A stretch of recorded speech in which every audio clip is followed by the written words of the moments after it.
this year was education, skills, and the future. And the president dwelt on that matter for quite a long time.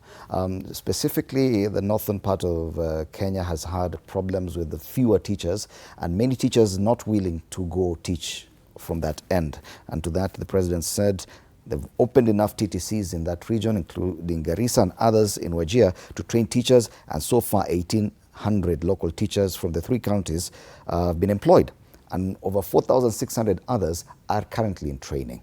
This is what the president had to say on matters education. Then we discuss.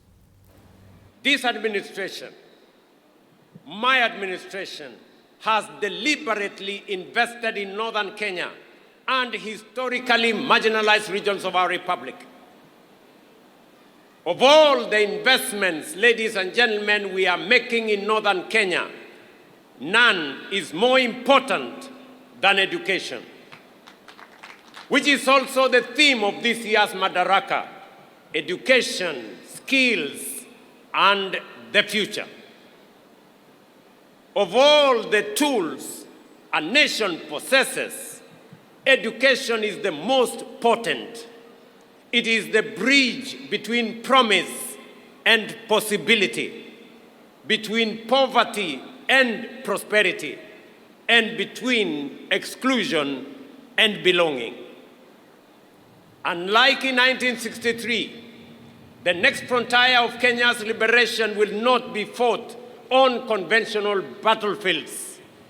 It will be won in classrooms and lecture halls, laboratories and workshops, and in innovation hubs. The nations leading the world today and their position: South Korea, Malaysia, Singapore, invested in science, technology, engineering, and mathematics education and became a technology powerhouse. Singapore turned it to its people into the greatest resource. Finland built a knowledge economy through sustained investment in learning. Kenya is decisively moving in that direction. The competence-based education and training system is transforming what learning means in Kenya. It is equipping our children not merely to pass examinations, but to think critically, solve problems, innovate, and compete on the global stage. It is designed around a simple but powerful belief that every child has unique abilities and talents worth discovering, nurturing, and unleashing. Bwana Mundalo, yes, the budget, the biggest spend of the Kenyan budget, and it will be the same even this year, is education. Yeah. Currently 700 billion shillings. Yeah. But there are serious challenges, which compound when you go to the northern frontier. We've had, and you've mentioned the former deputy president and his assertion on schools, without even comparing to other places. Definitely Wajir and the other 2 counties of northern frontier are not at the best space in as far as education is concerned. Do you see any push beyond the obvious by even the national government to actually ensure that education probably moves a bit faster, or development of education infrastructure moves a bit faster in the northern frontier? The truth is that actually education is an equalizer, and it's one of the things that once provided to anybody, you can be able to almost be sure that they almost have a fair chance at life. Most of us, Fred, I don't know about you, but myself, I'm in Nairobi courtesy of education. Mm-hmm. If it was not for education, this city is about 10 hours away from where I grew up.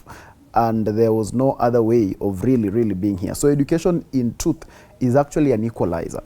When you look at the northern frontier, I think part of the little advantage they usually have in terms of education is that because of the marginalization, those of them, the people from the northern hemisphere who end up here, we really regard them very highly, because then we know that they are very exceptional. But then the reality of what are we then doing about this education sector going forward is now where the rubber meets the road always. I'm happy that the president talked about a university that is now being opened up, that side, because again, people can only be as ambitious as what they can be able to see. If people cannot be able to see a university, they cannot be able to look forward to even being in one. So opening up the frontier and saying we are going to have a university here is actually a good thing. But there is also another thing that must be able to be done. The defeatist mentality whereby already you look at the teachers and many people don't want to even go and teach that side. When you look at most of the time, everyone, even the police, even people feel like that is a region I should not be. Yeah, and even national government using northern Kenya as a center of punishment, whereby when someone has done a wrong thing in public service, you are now sent to northern Kenya as a form of punishment, becomes one of the problems that then the frontier faces. That when you're a teacher who has done something bad and we want to ensure that we want to punish you, we send you to a school that side. That mentality must be able to change. That way, the perception, once the perception changes, things become very, very different. And even the schools that are there today, before we even talk about others being added, the government must look at how best are they serving the ones that are already there. How best is the teacher who is already there being taken care of? How best, what are the budgets of the people of the schools that are already there? Are the teachers having servant quotas, for instance? I have been to schools where one of the challenges, there was a school in Migori County that I once went to and realized that the school did not have a female teacher. And yet the school was a mixed school. All the teachers were actually male. Then you only realize that the reason why this school does not have a female teacher is because there is the distance from the school to the nearest center is very huge. So it is very difficult to have someone live that far. It is more complicated for actually the teachers of the female gender. So these are some of the challenges, and I imagine if that is Migori, it would even be worse in the northern frontier. So these are the things that must be taken care of first for the schools that are already there. Before we talk about how we are going to increase them, it is important that first of all we have sufficiency of the ones that are there so that they are able to operate at the optimum level. Then we can now have others. So that we don't end up having a lot of institutions, but all of them are operating at about 15% when they should be operating at about 100%. Let us be able to first of all elevate the ones that are there to operate at the optimum, have sufficient number of teachers. When you look at the report during that celebration, almost all schools, actually all of them, the entire place has a deficit in teacher enrollment. Some as high as 54% actually, I think in high schools or something like that. That is extreme, that is too high. So let us first of all start by meeting them first of all at the needs they require now, before we talk about expansion. Because most of the time, the problem that we have had is that we have rushed to expansion and then created a more problem than the one that we already have. So can we be able to first of all solve the one that we have? Can the schools that are there today have sufficiency of teachers? Can the schools that are there today have sufficiency of the development that they need? Can the schools that are there today have the classrooms that they need? The schools that are there today, can they have the laboratories that they need?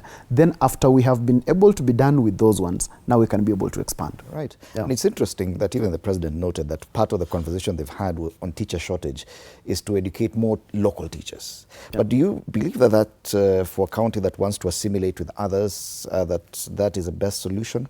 Just training more local teachers because others are not keen on going there? First of all, it's a fallacy to say other Kenyans are not in northern Kenya. I've seen people from central Kenya on motorbikes doing business in the interior. So it's not true. The difficulties we have is around the borders where Al-Shabaab will attack people just to create rift between, Kenyans. But now, what happens if all the schools in northern Kenya, the teachers are enough? Where do we take them? So there must be, a vision that our teachers can go to Somalia from any region, even from that part of the region. We will have it easy in Mandera to go teach Mogadishu because of the language. We go teach Djibouti because of the language.